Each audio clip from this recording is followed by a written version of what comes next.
رسول اللہ صلی اللہ علیہ وسلم نے جب مکہ المکرمہ میں دعوت و تبلیغ کا کام سر انجام دینا شروع کیا تو کفار مکہ نے اس بات کو محسوس کیا۔ اول تو وہ مذاق اڑاتے تھے، باتیں کرتے تھے۔ اس پر بھی میں اپنے تمام مبلغین کو، فضلاء اور جو دین کا درد رکھنے والے تمام طبقات ہیں ان کو ہمیشہ یہ بات عرض کیا کرتا ہوں کہ ہمارے ہاں لوگ چھوٹی چھوٹی باتوں پر کبیدہ خاطر ہو جاتے ہیں، دل برداشتہ ہو جاتے ہیں۔ فلاں ہمیں یہ کہتا ہے، فلاں ہمیں وہ کہتا ہے۔ بھائی وہ ہمیں کیا کہتا ہے؟ یہی کہ یہ اللہ کے دین کے نمائندے ہیں، یہ مولوی ہیں۔ میری اور آپ کی اس سے کیا ہتک ہوتی ہے؟ کیا فرق پڑتا ہے اس سے؟ اگر آپ کا ضمیر مطمئن ہے، آپ اچھا کام کر رہے ہیں، آپ جو تقاضے ہیں شریعت کے، جو حدود ہیں ان کے اندر رہ کر آپ کام کر رہے ہیں، تو پھر آپ کو ان باتوں کے سبب دل برداشتہ نہیں ہونا چاہیے۔ جب درد دل ہوتا ہے، تکلیف ہوتی ہے کسی چیز کی، تو پھر یہ چیزیں اتنا میٹر نہیں کرتی کہ لوگ کیا کہہ رہے ہیں۔ لوگوں کے کہنے سے کوئی فرق نہیں پڑتا۔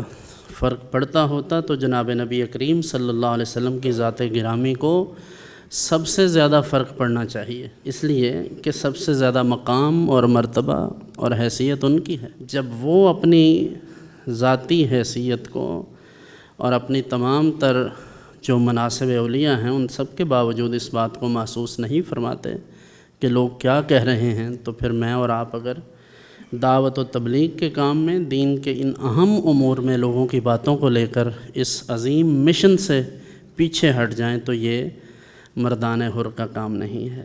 جب دعوت و تبلیغ کا کام زور و شور کے ساتھ شروع ہوا تو لوگ حلقہ بگوش اسلام ہونا شروع ہوئے، تو یہ سب دیکھ کر کفار پریشان ہو گئے اور انہوں نے یہ سوچا کہ کیوں نہ ہم جو یہود ہیں ان سے مشورہ کریں۔ تو یہ علماء یہود کے پاس دو لوگ، نضر بن حارث اور عقبہ بن ابی معیط، یہ دونوں کو انہوں نے مشورہ کر کے کفار مکہ نے روانہ کیا کہ علماء یہود سے مشورہ کریں کہ دعوت و تبلیغ کا یہ کام جو جناب رسول کریم صلی اللہ علیہ وسلم نے شروع فرمایا ہے، اس میں رکاوٹ کیسے ڈالی جا سکتی ہے۔ تو انہوں نے کہا کہ ہاں ٹھیک ہے، آپ 3 سوال ان سے کریں، اگر وہ صحیح جواب دے دیں تو وہ نبی مرسل ہیں، اور اگر وہ جواب نہ دے سکیں تو پھر آپ سمجھ لیں کہ وہ غلط ہیں۔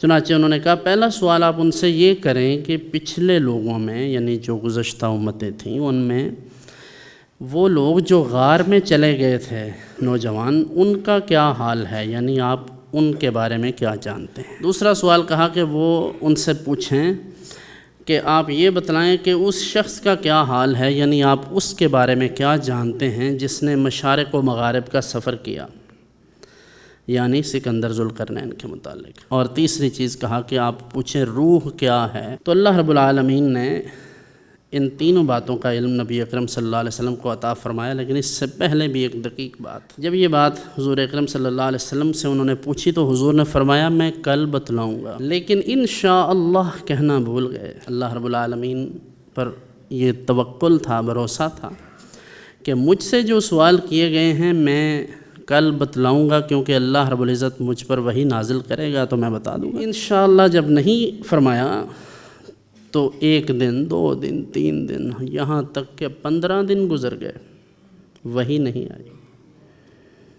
آزمائش، وہ اپنے محبوبوں کو ایسے آزماتا ہے تو سوچو جن پر غضب فرمائے گا انہیں کیسے آزمائے گا۔ تو یہ بات بڑی اہم ہے، بڑی قابل غور ہے کہ وہ محبوب جو محبوب رب العالمین ہیں، جو تمام انبیاء کے سردار ہیں، جن کی حیثیت، جن کا مقام اور مرتبہ جس میں کوئی شک و شبہ نہیں ہے، اس کے باوجود اتنی سی بات پر کہ سونیا انشاءاللہ نہیں کہا، اس لیے ذرا انتظار فرماؤ۔ تو اس انتظار کے دوران بھی جو باتیں حضور اکرم صلی اللہ علیہ وسلم نے برداشت کیں وہ آپ ہی کا خاصہ ہے۔ چنانچہ اللہ رب العزت نے آپ کی تسلی و تشفی کے لیے پھر آیات بینات نازل فرمائیں۔ جو 3 سوالات ہیں ان میں ایک جو روح ہے اس کے متعلق سورہ بنی اسرائیل میں، اور دوسرے 2 سوالات جو ہیں کہ وہ غار والوں کا کیا حال ہے اور مشارق و مغارب کا سفر کرنے والا جو شخص ہے اس کے بارے میں کیا جانتے ہیں، یہ دونوں چیزوں کا جواب سورہ کہف کے اندر موجود ہے۔